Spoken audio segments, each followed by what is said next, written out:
Hello friends, welcome back to my YouTube channel Vaishnavi free education classes.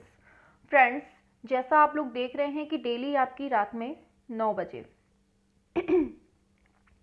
Daily रात में 9 बजे आपकी जो पाश्चात्य कला है वो चल रही है। ठीक है, तो इसके पहले भी हमने काफ़ी सारी क्लासेस पढ़ ली हैं। जिसने नहीं पढ़ी हैं तो हमने प्लेलिस्ट बना दी है। आप जब प्लेलिस्ट वाले सेशन पे जाएंगे ना तो आपको वहाँ पर प्लेलिस्ट आपको मिल जाएगी। ठीक है, और शाम को 7 बजे काफ़ी सारे क्वेश्चंस हो रहे हैं, बहुत इंपॉर्टेंट हो रहे हैं। ठीक है, तो वहाँ पर भी आपको जाकर देख लेना है। ठीक है, तो 9 बजे हमारी डेली क्लास होती है रात में, तो आपको डेली रात में 9 बजे जुड़ना है और शाम को 7 बजे। ठीक है, अपनी 2 टाइम क्लास होती हैं। तो 7 बजे क्वेश्चंस होते हैं, मतलब ऑप्शनल वाले क्वेश्चंस, और यहाँ पर थ्योरी वाला सेशन चल रहा है जिसमें हम बुक कंप्लीट करवा रहे हैं। ठीक है, चलिए अब क्लास स्टार्ट करते हैं। तो आज जो हमारा चैप्टर का नाम है वो है बरोक तथा रोकोको कला। क्या है? बरोक और रोकोको कला, जिसका टाइम हमें मिलता है 1600 से 1800 ईस्वी तक का। ठीक है सभी लोग जुड़ जाइए फटाफट से, फिर अपनी क्लास को स्टार्ट किया जाए। हाँ, बरोक तथा रोकोको कला। चलिए आगे बढ़ते हैं।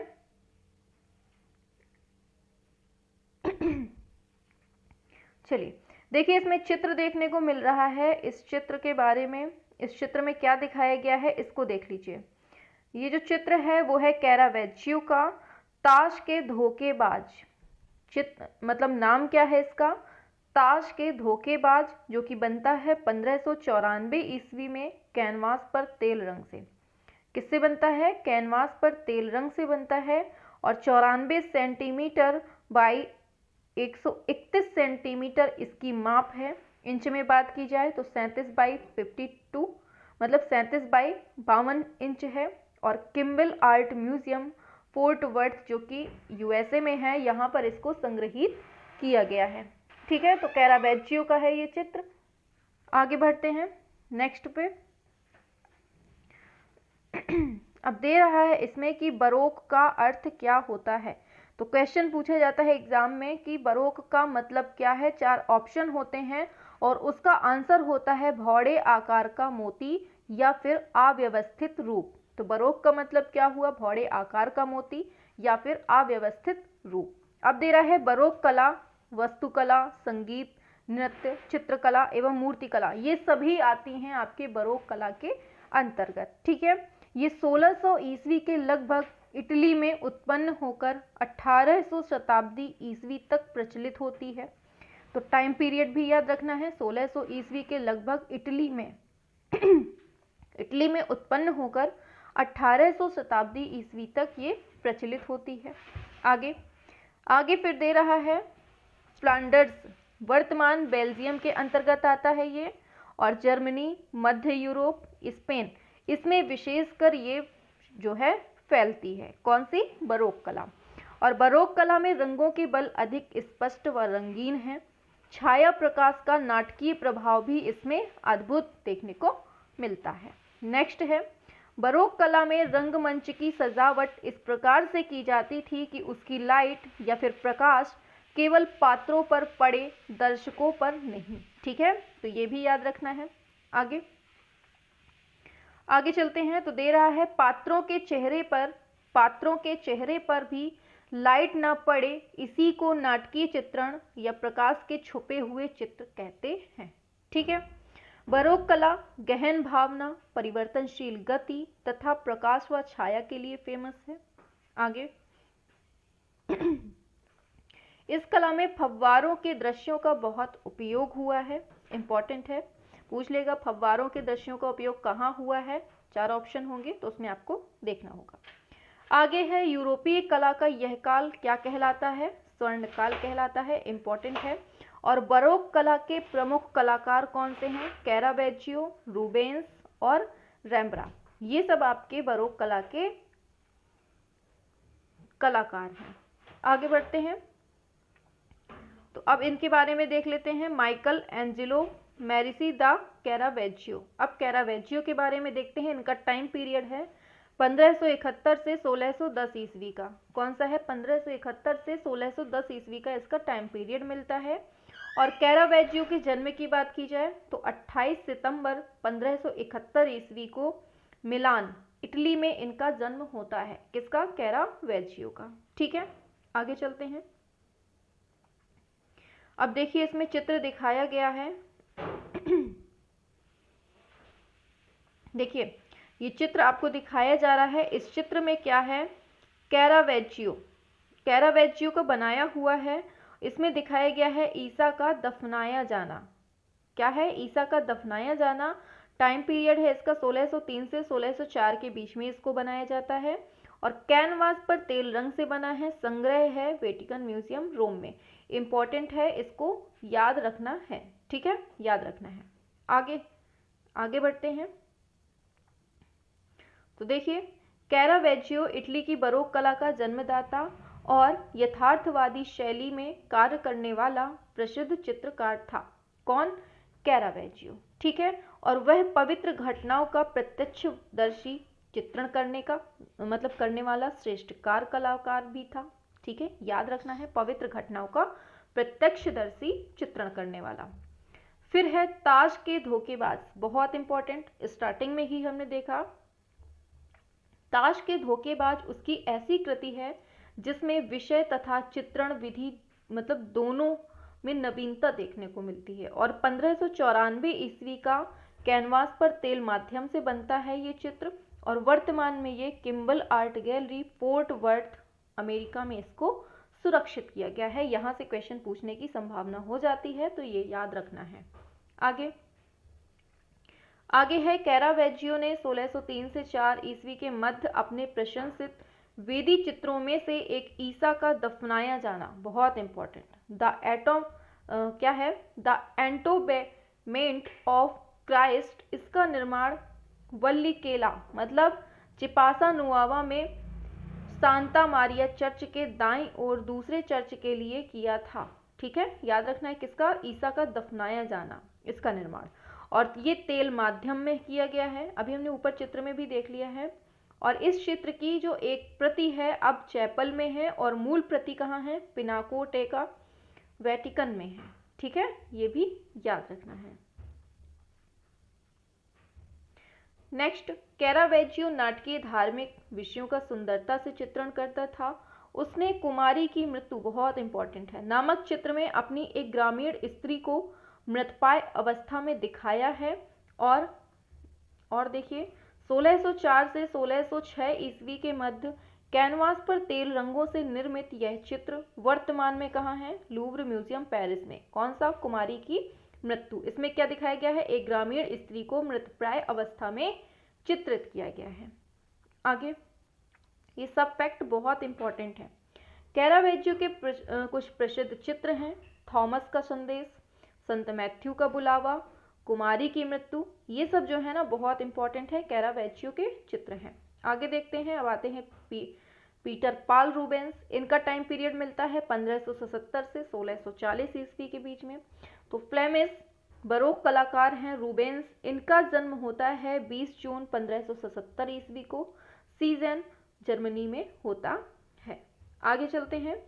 तो रूबेंस ने अनावृत्ताओं व स्त्रियों को जितनी सुंदरता व अधिकता से अंकित किया उतना संभवतः अन्य कलाकारों ने नहीं किया है। उसने स्त्री आकृतियों को स्वस्थ, मांसलयुक्त, लावण्यपूर्ण, माधुर्यपूर्ण, मादकतापूर्ण इन्होंने बनाया है। इस फ्लेमिश चित्रकार ने कूटनीतिज्ञ की भूमिका भी निभाई है। और रूबेंस ने अपने चित्रों में बाइबल के विषयों को मानवतावादी दृष्टि से अनुदित किया है, बहुत इंपॉर्टेंट है।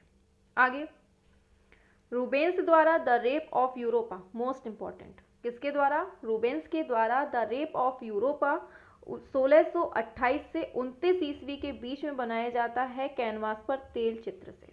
ठीक है, याद रखना है। जो अब प्राडो संग्रहालय मैड्रिड स्पेन में इसको सुरक्षित किया गया है। और यह टिशियन द्वारा 1562 ईस्वी में निर्मित द रेप ऑफ यूरोपा चित्र की नकल है। पूछा जाएगा कि द रेप ऑफ यूरोपा जो रूबेंस ने बनाया है वो किसकी नकल से बनाया है? तो जो टीसियन ने 1562 में बनाया था उसकी नकल करके। किस माध्यम में इन्होंने बनाया है? तो कैनवास पर तेल से और सुरक्षित किया है मैड्रिड स्पेन में। अब ये चित्र देख रहा है, देखिए ये चित्र है, देखिए ये जो चित्र है, इस चित्र में दिखाया गया है ल्यूसिपस की कन्याओं का शील भंग। ठीक है, क्या है? ल्यूसिपस की कन्याओं का शील भंग है, जो कि बनाया है रूबेंस ने, और ये बना है कैनवास पर तेल रंग से। और आल्टे पिनाको अरे जाने क्या लिखा है ये, आल्टे पिनाको थैक म्यूनिख में इसको सुरक्षित किया गया है। ठीक है, चलिए आगे बढ़ते हैं। तो देखिए 1612 से 1614 ईस्वी की बनी उसकी श्रेष्ठ कृति ईसा का सूली से उतारा जाना बहुत इंपॉर्टेंट है। वर्तमान में यह चित्र Our Lady cathedral Antwerp Belgium में इसको सुरक्षित किया गया है। और रूबेंस के कुछ प्रसिद्ध चित्र हैं, जैसे क्रॉस का खड़ा किया जाना, और फिर ये बहुत इंपॉर्टेंट है, ठीक है, क्रॉस का खड़ा किया जाना, लूसिपस की कन्याओं का शील भंग अभी ऊपर देख लिया, पेरिस का न्याय, 3 लावण्य या फिर 3 graces, Venus and Adonis, the fall of man, the holy family, the night, ये सब किसके चित्र हैं? बहुत इंपॉर्टेंट हैं ये सारे, ये रूबेंस के हैं। ठीक है, आगे चलते हैं। अब नेक्स्ट आते हैं फ्रांस हॉल्स। इनका टाइम पीरियड 1582 से 1666 है। स्वतंत्र हॉलैंड का प्रथम प्रसिद्ध चित्रकार कौन था? फ्रांस हॉल्स था। ये देखिए चित्र दिख रहा है, इसमें दिखाया गया है मुस्कुराता हुआ अश्वारोही। किसका है ये? फ्रांस हॉल्स का है। 1624 में बनता है। ठीक है,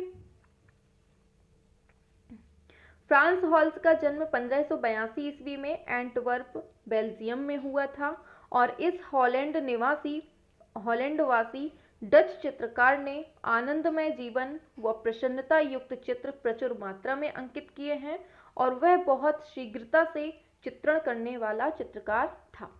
1624 ईस्वी का बना सबसे प्रसिद्ध चित्र मुस्कुराता हुआ अश्वारोही है। बहुत इंपॉर्टेंट है ये। ठीक है, ऑयल ऑन कैनवास पर बनता है, और यह चित्र सुरक्षित है लंदन में। वॉलेस संग्रहालय लंदन में इसका संग्रहण किया गया है। ये लाइन इंपॉर्टेंट लिखी है, इसको याद रखना है।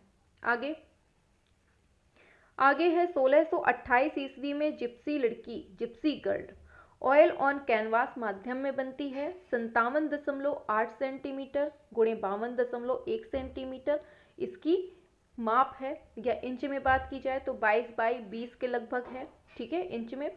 और फ्रांस हॉल्स की एक अन्य प्रसिद्ध कृति है, कौन सी? Gypsy girl. और फिर है माले बब्बे।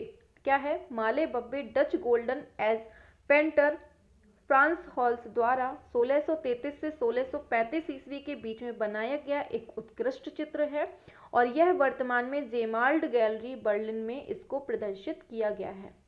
कौन सा? माले बब्बे। ठीक है, बहुत इंपॉर्टेंट है। नेक्स्ट आता है रैम्ब्रा वॉन रॉइन। इनका टाइम क्या है? 1607 से 1669 के बीच में इनका टाइम पीरियड है। और रैम्ब्रा एक बहुत इंपॉर्टेंट है। ठीक है, रैम्ब्रा एक Dutch draughtsman, painter, print maker था। ये पूछा जाता है, इसलिए इसको याद रखना है। वह डच चित्रकला के इतिहास में सबसे महान चित्रकार था। कला में उसी के समय 17वीं शताब्दी में डच स्वर्ण युग आया। इंपॉर्टेंट है। किसके टाइम पे? रैम्ब्रा के। अब चित्र देख लीजिए, ये है। इस चित्र में रात्रि के प्रहरी दिखाया गया है, जो कि बनाया है रैम्ब्रा ने। ठीक है, अब देखिए आगे देखते हैं इनके बारे में क्या लिखा है। रैम्ब्रा का जन्म 15 जुलाई 1607 ईस्वी को डच गणराज्य के लीडेन, वर्तमान हॉलैंड में हुआ था। और रैम्ब्रा ने सर्वाधिक व्यक्ति चित्र बनाए हैं। व्यक्ति चित्र में वह शुरू से दीवाना था। प्रारंभ में उसने अपने पिता के 11 और माता के 10 व्यक्ति चित्र बनाए। बहुत इंपॉर्टेंट है। ठीक है, ये पूछा जा सकता है। यही नहीं, दर्पण को देखकर उसने अपना स्वयं का 62 आत्मचित्र बना डाले। देख रहे हैं कितना होशियार था, कितना कलाकार था। ठीक है, आगे बढ़ते हैं। आगे है व्यक्ति चित्र में उसकी प्रतिभा अपने पूर्णत्व में प्रकट हुई। चारों ओर फैले अंधकार के मध्य प्रकाश पुंज सा चमकता चेहरा उसकी पोर्ट्रेट्स का सबसे विलक्षण लक्षण था। और इसके अतिरिक्त रेम्ब्रा ने बाइबल के कथानकों को भी अपने चित्रों में उतारा। ठीक है, पूछ लेगा बाइबल के कथानकों को अपने चित्रों में किसने उतारा था, तो आंसर क्या होगा, रेम्ब्रा ने। ठीक है, उसने बहुत से एनग्रेविंग एचिंग बनाए तथा बड़ी संख्या में इन्होंने बेचे थे। आगे चलते हैं। उसकी प्रारंभिक रचनाओं में वर्ष 1627 ईस्वी का Saint Paul in prison oil on wood में बनता है उल्लेखनीय है। और यह चित्र वर्तमान में स्टेट्स गैलरी स्टटगार्ट जर्मनी में इसको सुरक्षित किया गया है। ठीक है, याद रखना है। फिर है सैमसन एवं डेलीला, जो कि 1629 से 30 ईस्वी का चित्र है। यह माला सीरीज के अंतर्गत रेम्ब्रा ने अपना और अपनी पत्नी सस्किया, बहुत इंपॉर्टेंट है, अपना और अपनी पत्नी सस्किया का चित्र अंकित किया, जो कहाँ है, जयमाल्ड गैलरी में इसको सुरक्षित किया गया है, बर्लिन में। ठीक है, आगे है रेम्ब्रा ने अपनी पत्नी सस्किया के कुल 20 चित्र बनाए, कभी बाइबल की किसी हीरोइन का रूप देकर तो कभी प्राचीन शास्त्रीय देवी के रूप में इन्होंने बनाया। उसने अपने नौकरानी मेड सर्वेंट से गलत संबंध बनाए और सारे विरोध के बावजूद रेम्ब्रा ने उससे विवाह कर लिया। फलस्वरूप अब उसे उच्च कुलीन परिवारों का संरक्षण मिलना बंद हो गया और उस पर अधिक तंगी भी आ गई थी। ठीक है, आगे और 1656 में वह दिवालिया भी हो गया था। 1660 ईस्वी में उसने अपने पहली बीवी सस्किया के पुत्र टीट्स का व्यक्ति चित्र बनाया था, जिसे वन ऑफ द वर्ल्ड्स बहुत इंपॉर्टेंट है ये line, one of the world's masterpieces of portraiture की संज्ञा दी जाती है। पूछ लेगा किसको दी जाती है, तो टीट्स का व्यक्ति चित्र को। और यह वर्तमान में लूव्र म्यूजियम में रखा गया है। ठीक है, लगभग 4 वर्ष के बाद रेम्ब्रा ने फ्रांसवे वॉन वेशरकोइन का व्यक्ति चित्र बनाया, जिसमें उसने वृद्धावस्था का अत्यंत कोमल एवं सहानुभूतिपूर्ण चित्रण किया था। किसका, फ्रांसवे वॉन वेशरकोइन का व्यक्ति चित्र। ठीक है, आगे विवश होकर रेम्ब्रा प्रकृति की ओर उन्मुख हुआ। 1640 से 1652 ईस्वी तक प्राकृतिक दृश्यों के अनेक चित्र और एचिंग्स बनाए। द थ्री ट्रीज एचिंग और ड्राई पॉइंट टेक्निक में निर्माण किया है इसका 1643 में। ये जो कृति है ये रेम्ब्रा के प्राकृतिक दृश्यों में सर्वश्रेष्ठ मानी जाती है, ये इंपॉर्टेंट है, द थ्री ट्रीज। ठीक है, और इसका सिक्सेस ब्रिज 1645 का है एचिंग प्रिंटर टेक्निक में, ये भी बहुत इंपॉर्टेंट है। तो ये दोनों जो है ना, ये इनको याद रखिएगा। आगे है सिडिंग्स ऑफ द ड्रैपर्स गिल्ड, रेम्ब्रा द्वारा निर्मित 1662 ईस्वी की अंतिम महान सामूहिक कृति है। तेल माध्यम से कैनवास पर निर्मित यह चित्र वर्तमान में एम्स्टर्डम के रिज्क म्यूजियम के स्वामित्व में है। ठीक है, और रेम्ब्रा दीन दुखियों से प्रेम करता था, अमीरों को नहीं। किससे, दीन दुखियों से। यही कारण था कि उसने ग्रसित, दुखी, कुरूप लोगों से सर्वाधिक चित्र बनाए हैं। ठीक है, आगे उसने युवावस्था से लेकर वृद्धावस्था तक अपनी स्वयं के आत्मचित्रों की चित्रमाला बना डाली, जो उसकी सबसे बड़ी कला धरोहर है। और 1642 ईस्वी में रेम्ब्रा ने कैनवास पर तेल माध्यम से सॉर्टी या फिर रात्रि के प्रहरी नामक एक चित्र बनाया, जिसे उसका सर्वश्रेष्ठ चित्र माना जाता है। इस चित्र में रेम्ब्रा ने नागरिक सुरक्षा दल, सिविल मिलिशिया को मार्च करने के लिए तैयार खड़े अंकित किया। छाया प्रकाश के माध्यम से रेम्ब्रा ने चित्र में नाटकीय प्रभाव उत्पन्न करने का प्रयत्न भी किया है, और यह चित्र वर्तमान में एम्स्टर्डम संग्रहालय नीदरलैंड में रखा गया है। इंपॉर्टेंट है। ठीक है, आगे बढ़ते हैं। The return of the prodigal सन, ये चित्र है रेम्ब्रा ने बनाया है 1661 से 69 के बीच में, जो वर्तमान में रखा गया है सेंट पीटर्सबर्ग में, इसको संग्रहित किया गया है। ठीक है, फिर रेम्ब्रा रेखा चित्र के लिए भी बहुत फेमस था। उसने लगभग 300 अम्ल चित्र एचिंग माध्यम में, 2000 रेखा चित्र और 600 रंगीन चित्र ये बनाए हैं। ठीक है, ये याद रखिएगा, ये पूछ लिया जाता है। रेम्ब्रा के कुछ प्रसिद्ध चित्र हैं 3 गायक, self portrait, the anatomy lesson of the Nicolaes Tulp और Belshazzar feast, the night watch, Bathsheba, at her bath, syndics of the drapers guild, 100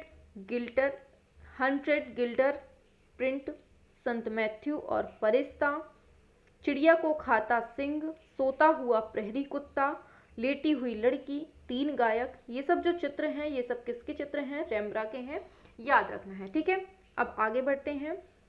दे रहा है दिएगो वेलास्के। अब इनका देख लेते हैं टाइम, तो 1599 से 1660 में है। देखिए चैप्टर बड़ा है इसलिए हम थोड़ा स्पीड पकड़े हुए हैं। अगर हम एक एक चीज़ को बार बार दोहराते रहेंगे तो क्लास 2 से 3 घंटे की पहुंच जाएगी। ठीक है, तो हम थोड़ा स्पीड में है कि आपका नुकसान भी नहीं हो और आप लोग आराम से पढ़ते भी जाएं। जिसको दिक्कत हो तो पॉज बटन दबा ले, पॉज करके थोड़ा सा पढ़ ले, फिर आगे बढ़ जाए जहाँ दिक्कत हो। ठीक है, हमें तो स्पीड मेंटेन करनी पड़ेगी। चलिए, तो दिएगा वेलास्के किंग फिलिप फोर्थ के दरबार का एक प्रमुख स्पेनिश कलाकार था और स्पेनिश गोल्डन एज के प्रमुख चित्रकारों में से ये एक था। अब देखिए ये चित्र है किंग फिलिप फोर्थ का, जो कि 1635 ईस्वी में बनता है कैनवास पर तेल माध्यम में, और इसको संग्रहित किया गया है नेशनल गैलरी लंदन में। ठीक है, और बनाने वाले कौन हैं? दिएगा वेलास्के हैं। अब इनको देख लेते हैं। तो सन 1628 से 29 ईस्वी के मध्य में कैनवास पर तेल रंग से बनाया गया है दिएगो वेलास्के के द्वारा एक बहुत चर्चित चित्र ट्रम्प ऑफ बच्चस, इसको बनाया है, जो वर्तमान में कहाँ रखा है? स्पेन में इसको सुरक्षित किया गया है। ठीक है, और फिर 1634 से 35 ईस्वी के बीच में वेलास्के ने अपना सर्वप्रख्यात चित्र ब्रेडा का आत्मसमर्पण, बहुत इंपॉर्टेंट है, इसका निर्माण किया था। और चित्र में ब्रेडा नामक नगर का स्पेन के अधिकार की घटना को इसमें चित्रित किया है। ठीक है, और फिर कैनवास पर तेल रंगों से निर्मित है ये चित्र, और रखा कहाँ है? स्पेन में भी इसको सुरक्षित किया गया है। ठीक है, हर चीज़ को बहुत अच्छे से पढ़ना है, हर पॉइंट अपने आप में एक नंबर दिलाने वाला है, इसलिए हर पॉइंट को अच्छे से समझते हुए चलना है। आगे है अब जियोन लोरेंजो बर्निनी। अब इनके बारे में, तो 1598 से 1680 ईस्वी का टाइम पीरियड है, और इन्होंने बरोक शैली का ये प्रसिद्ध इतालवी मूर्तिकार और वास्तुकार था। ये पूछा जाता है कि निम्न में से इतालवी मूर्तिकार और वास्तुकार कौन है? तो आंसर क्या जाएगा? जियान लोरेंजो बर्निनी। ठीक है, अब चलते हैं आगे। देखिए चित्र दिखाया गया है, अपोलो एंड डेफने ये चित्र का नाम है, और 1622 से 25 के बीच में बनता है, संगमरमर से बना हुआ है ये मूर्ति, और संग्रह है इसका गैलेरिया बोर्गे रोम में इसको रखा गया है। बनाने वाले कौन हैं? बर्निनी। अब बर्निनी का जन्म 7 दिसंबर 1598 को होता है नेपल्स, जो कि वर्तमान में इटली में है, और एंजेलिका गैलांटे और मैनरिस्ट ये मूर्तिकार पिएत्रो बर्निनी के ये 2 पुत्र हैं। कौन कौन? एंजेलिका गैलांटे और मैनरिस्ट, ये दोनों मूर्तिकार हैं और ये बर्निनी के दोनों पुत्र हैं। ठीक है, और हावर्ड हिब्बार्ड ने घोषणा की थी कि 17वीं शताब्दी में बर्निनी से बढ़कर कोई मूर्तिकार या वास्तुकार नहीं था। ठीक है, किसने की है? हावर्ड हिब्बार्ड ने। आगे चलते हैं। बर्निनी की प्रसिद्धि उसकी प्रमुख 4 सर्वोत्कृष्ट मूर्ति शिल्पों से है, जिन्हें 1619 से 1625 ईस्वी के बीच में निर्माण किया गया है, और अब यह रोम के गैलेरिया बोर्गे में प्रदर्शित है। कला इतिहासकार रुडोल्फ विटकोवर के अनुसार ये चारों मूर्तियां कौन सी हैं? एनीज, एंकिजेस और एस्केनिया। ठीक है, और the rape of Proserpina, Apollo and Daphne, David, ये चारों बहुत इंपॉर्टेंट है, ये याद रखना है। ठीक है, बर्निनी की हैं। आगे, अपोलो एंड डेफने, ये बर्निनी द्वारा श्वेत संगमरमर में उत्कीर्ण प्रेमी युगल की विश्व विख्यात मूर्ति है। बहुत इंपॉर्टेंट है, ये पूछी जाती है। ठीक है, 1622 से 25 के बीच में बनती है, 243 सेंटीमीटर ऊंची है, या फिर इंच में बात की जाए तो 96 इंच ऊंची है, और यह रखी गई है रोम में, इसको संग्रहित किया गया है। आगे बढ़ते हैं, तो 1623 से 24 ईस्वी के मध्य में बर्निनी ने संगमरमर में 170 सेंटीमीटर या फिर 67 इंच की डेविड की एक आदमकद प्रतिमा बनाई, जो अब कहाँ है, रोम में स्थापित है। बहुत इंपॉर्टेंट लाइन लिखी है। वर्ष 1647 से 52 ईस्वी के मध्य में बर्निनी ने बरोक शैली में संगमरमर की आदमकद प्रतिमा the ecstasy of saint Teresa का निर्माण Cornaro chapel, Santa Maria della Victoria, Rome में किया गया है, जो कि बहुत इंपॉर्टेंट है। ठीक है, आगे चलते हैं। अब रोकोको शैली आती है, तो इसको देख लेते हैं। तो 18वीं शताब्दी के प्रारंभ में फ्रांस की दरबारी कला में एक नई शैली ने जन्म लिया, और इस शैली पर समकालीन वास्तुकला, जो रोकोको कला कहलाती थी, इसका स्पष्ट रूप से प्रभाव था। अतः यह शैली रोकोको नाम से फेमस हुई। तो ये लाइन जो है, इसको अच्छे से समझ लीजिए, यहाँ से क्वेश्चन बन जाता है। ठीक है, आगे,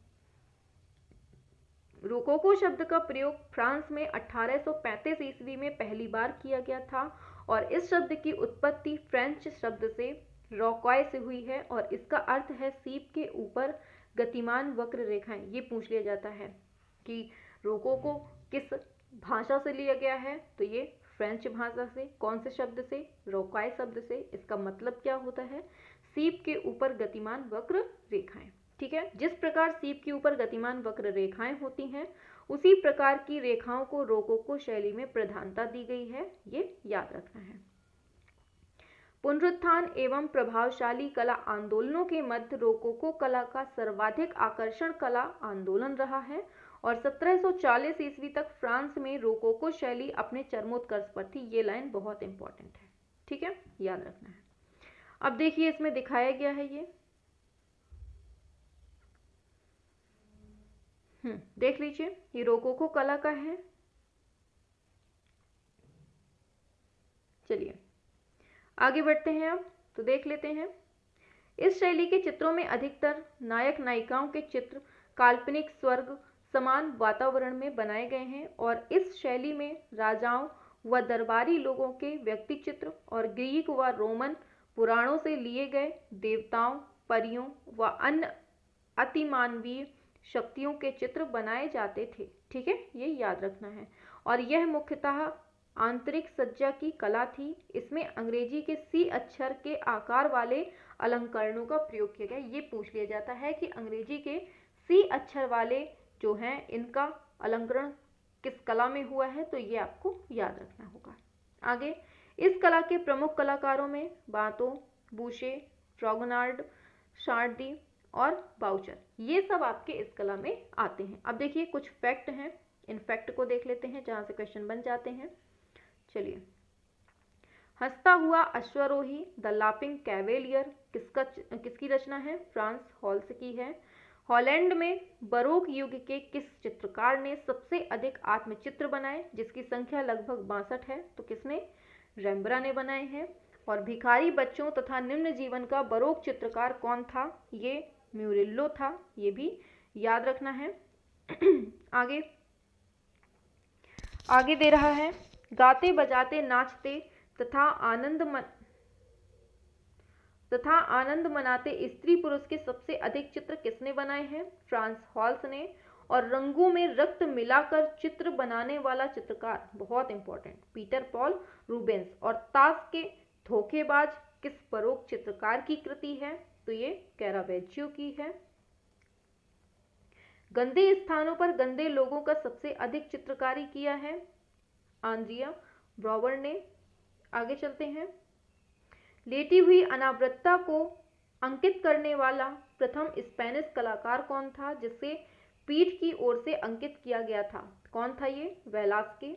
और इस फ्लेमिश चित्रकार ने कूटनीतिज्ञ की भूमिका भी निभाई है, तो रूबेंस। किस कला में प्रकाश व अंधकार का विशेष महत्व है बरोक कला में। आगे, प्रकाश तथा अंधकार का विशेष महत्व किस पुनरुत्थान कालीन कलाकार से आरंभ हुआ था? तो ये टिंटोरेट्टो से। और अपनी माँ के सबसे अधिक लगभग 12 चित्र किस बरोक चित्रकार ने बनाए? रेम्ब्रा ने।